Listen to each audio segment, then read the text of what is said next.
സാമ്പത്തികമായിട്ടുള്ള പ്രശ്നങ്ങൾ, അതുപോലെ തന്നെ തൊഴിൽ പ്രശ്നങ്ങൾ, നമ്മുടെ കുടുംബത്തിലുണ്ടാകുന്ന പിണക്കങ്ങൾ, ബുദ്ധിമുട്ടുകൾ, അങ്ങനെ നമ്മുടെ മനസ്സിനെ വിഷമത്തിലാക്കുന്ന എല്ലാ കാര്യങ്ങൾക്കെതിരെ പ്രയോഗിക്കാൻ സാധിക്കുന്ന ഏറ്റവും ലളിതമായിട്ടുള്ള ഒരു മന്ത്ര പ്രയോഗ രീതിയാണ് ഇന്നത്തെ വീഡിയോയിലൂടെ നമ്മൾ പറയുന്നത്. അപ്പോൾ എല്ലാവരും നമ്മുടെ ചാനലൊന്ന് സബ്സ്ക്രൈബ് ചെയ്യുക. അതുപോലെ തന്നെ ഇത്തരത്തിലുള്ള അറിവുകൾ നിങ്ങൾക്ക് ഇഷ്ടമാണെങ്കിൽ നിങ്ങൾ ലൈക്ക് ചെയ്യുക. അതുപോലെ ഈ കാണുന്ന നമ്പറിൽ നിങ്ങളുടെ ജ്യോതിഷപരമായിട്ടുള്ള സംശയങ്ങൾക്കായിട്ട് നിങ്ങൾക്ക് ഉപയോഗിക്കാം. അപ്പോൾ ഈ ഒരു മന്ത്രം മഹാദേവൻ്റെ മന്ത്രമാണ്. നമ്മൾ ഉറങ്ങുന്നതിന് മുന്നെയാണ് ഈ ഒരു മന്ത്രം 108 തവണ വീതം ജപിക്കേണ്ടത്. 21 ദിവസം ജപിക്കുമ്പോഴാണ് നമുക്കതിൻ്റെ ഒരു ഫലം ലഭിക്കുന്നത്. ഈ ഒരു മന്ത്രം കൊണ്ട് നമുക്ക് അനേകം കാര്യങ്ങളിൽ അനുകൂലമായിട്ടുള്ള ഒരവസ്ഥ ലഭിക്കുന്നതായിരിക്കും. പരമ്പരാഗതമായിട്ട് ശിവഭഗവാന് വളരെ പെട്ടെന്ന് ഭക്തന്മാരുടെ ഇടയിൽ അവരുടെ ആഗ്രഹങ്ങൾ പൂർത്തീകരിക്കാനുള്ള ഒരു കഴിവുള്ള ദേവതയാണ്.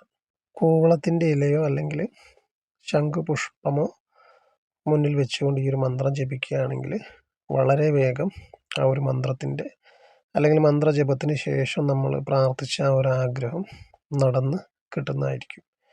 ജീവിതത്തിലെ എല്ലാ ആഗ്രഹങ്ങൾക്ക് വേണ്ടിയിട്ടും ഈ ഒരു മന്ത്രം നമുക്ക് ഉപയോഗിക്കാവുന്നതാണ്.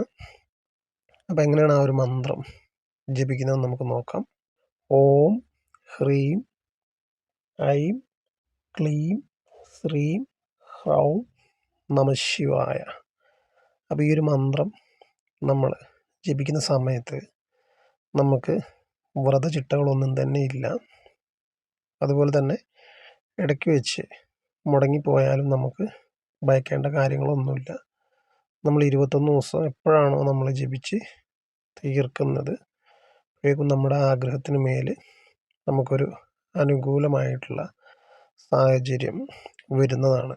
തൊഴിൽ അല്ലെങ്കിൽ വിവാഹം, അങ്ങനെ നമ്മുടെ ഏതൊരു വിധത്തിലുള്ള ന്യായമായിട്ടുള്ള ആവശ്യങ്ങൾക്കും ഈ ഒരു മന്ത്രം നമുക്ക് ഉപയോഗിക്കാവുന്നതാണ്.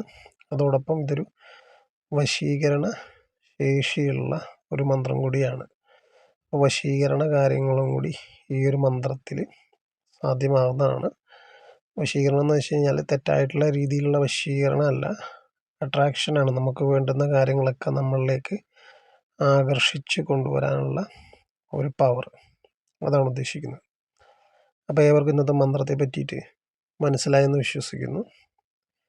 മറ്റൊരു വീഡിയോ ആയിട്ട് കാണുന്നവരെ നന്ദി.